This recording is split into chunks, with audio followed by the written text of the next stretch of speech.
BC 2021 Paradise Somini o CPIM bodol ni kwbangma sanmung rokno sanai luku kuthum panda khlaifuro pandani ro muitlangjak bai West Police Station o borokni mungui case rijak bai mani tini o case no tuino dorbar nogo attend ma khlaikya Kwcham CM Manik Sarkar Badol Chaudhary Manik De Pavitra Kor borokno tini dorbar nogo tisajakha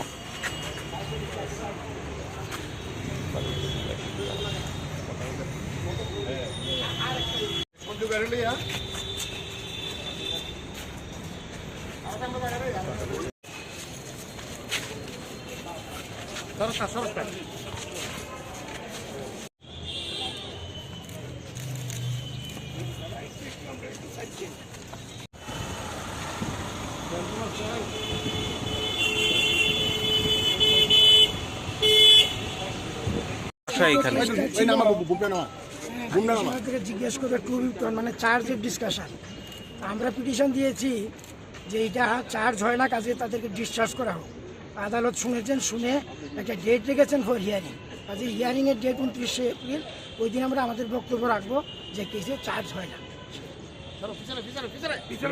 প্রত্যেক সময় আসছেন harass করা হচ্ছে মনে হচ্ছে একদিক থেকে কি বলবেন বিষয়টা নিয়ে? এটা একটা কল্পিত রাজনৈতিক জিঘাংসামূলক দৃষ্টিভঙ্গি নিয়ে মামলাটা সাজানো হয়েছে। পুলিশ কর্মীদের আমি দায়ী করছি না, কারণ যাদের বিরুদ্ধে অভিযোগ তাদের বাবার নাম ঠিকানা পর্যন্ত ওরা ঠিকমতো লিখতে পারে, এর বাইরে কি বলবো। এবং ওরা বলেছে ওদের অফিসাররা নাকি ফিজিক্যালি টর্চার্ড হয়েছে। একটাও তারা যারা আহত হয়েছেন জখম হয়েছে তার কোনো নাম নাই, হাসপাতালে গেছে তার কোনো তথ্য নাই, কোথায় জখম হয়েছে তার কিছু বক্তব্য নাই। ওখানে জমেছিল তো প্রায় 2,500 থেকে 3,000 মানুষ, কেমন না?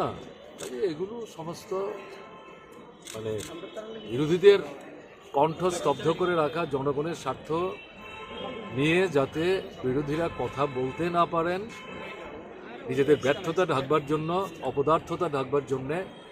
এখন কোর্ট তো কিছু করার নেই, তার কাছে মামলা এসছে। কাজে এই যে বলছেন আপনাদের ভাষায় হ্যারাসমেন্ট, আমি শব্দটা নাইবা বললাম। এখন এটা তো কোর্টের কাছেও একটা সমস্যা, যেমন তারা বুঝতে পারছেন সবটা। এই তো বক্তব্য।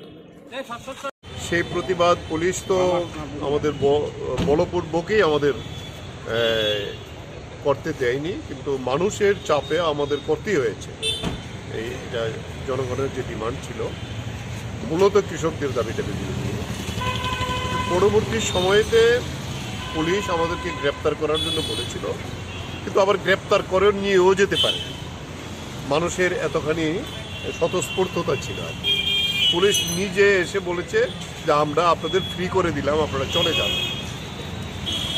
তারপরে দেখা গেল আমাদের কেস দিয়ে দিয়েছে। সবচেয়ে আশ্চর্য হলো, আমরা তো ত্রিপুরা রাজ্যের মধ্যে পরিচিত, আমাদের বাবার নামটাও পুলিশ জোগাড় করেনি। হ্যাঁ, তাহলে সেই জায়গায় দাঁড়িয়ে এটা সাজানো কেস। আমরা বলেছি অ্যাপিল করে যে এটাতে আমরা কেউ দোষী না, আমরা জনগণের সমস্যার জন্য আমরা কথা বলতে এসেছিলাম। সেখানে পুলিশই আমাদেরকে পরে ছেড়ে দিল, তো তাইলে কেন আমাদের গ্রেপ্তার করলো না? এখন কেন কেস সাজিয়েছে? এটা হলো ওদের, পুলিশকে আমরা দোষ দেব না। বলছে ওরা চাপ আছে, ওরা বিভিন্নভাবেই আমাদেরকে হ্যারাস করা, এটা হলো মূল উদ্দেশ্য। X chief minister, x finance minister, আমরা সবাই তো ত্রিপুরার দায়িত্বশীল নাগরিক। তবে সেই জায়গায় দাঁড়িয়ে আমরা অ্যাপিল করেছি আজকে আমাদের জন্য সম্পূর্ণভাবে এখান থেকে মুক্তি দিয়ে দেওয়া হয়। বলেছেন আমরা একটা পিটিশনও করেছি, তার ভিত্তিতে আগামী শুনানিতে এটা আলোচনা হবে এবং যত তাড়াতাড়ি সম্ভব তারা এটা আমাদেরকে মুক্তি দেওয়ার জন্য আমরা আবেদন করছি। আবার কোর্টে কি বলবেন আজ বিষয়টা নিয়ে? কি আর বলবো, কোর্ট তো তারিখ দিয়েছে, আমাদের আসতেই হবে। যা যা ডেট ফিক্স হবে আমরা তো আইন মেনেই চলছি। এখন যারা আমাদেরকে অভিযুক্ত করেছে তারা জানে কেন অভিযুক্ত করবো। আমরা দেখলাম আজকে যে সমস্ত কথাবার্তা হয়েছে, আমাদের অ্যাডভোকেটরা বলেছেন বাবার নাম পর্যন্ত দেয়নি, উল্টা পাল্টা দিয়ে রেখেছে। তো এটা মামলা সাজানোর জন্য সাজিয়েছে।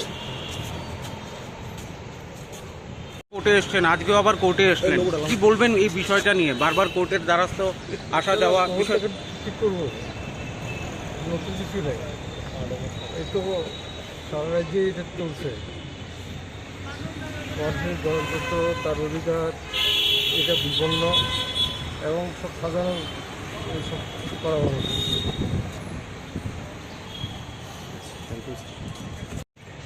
ওনারা তো আগেও এসেছেন, ওজনের বিরুদ্ধে কেস হয়েছে, ওনারা আগেও এসেছেন, আজকে ছিল তাদের হাজিরার জন্য এবং কোর্টে আজকে তাদের বিরুদ্ধে চার্জ গঠন করার কথা ছিল। তা তারা সবাই উপস্থিত আজকে, যেহেতু তারিখ আছে। আমরা তারা পক্ষে যারা আইনজীবী আমরা আছি, আমরা দরখাস্ত দিয়েছি যে অভিযোগ আনা হয়েছে এই অভিযোগের ভিত্তিতে সাপোর্ট করার মতো কোনো তথ্য সেখানে নেই এবং একটা সম্পূর্ণ ভিত্তিহীন। তাই এই কেস চলতে পারে না, তাদেরকে ডিসচার্জ সবাইকে ছেড়ে দেওয়ার জন্য আমরা দরখাস্ত দিয়েছি। আদালত তো এটা শুনবে, তো আদালত আমরা সরকার পক্ষের উকিলকে আমরা কপি দিয়েছি দরখাস্তে, একটা ডেট রেখেছে আগামী 29 এপ্রিল, ওই দিন শুনবেন, শুনে তারপর যাওয়া দেওয়া। আমরা বিশ্বাস করি যে আমাদের দরখাস্তটা যথেষ্ট গুরুত্ব আছে এবং আমরা রিলিফ পাবো।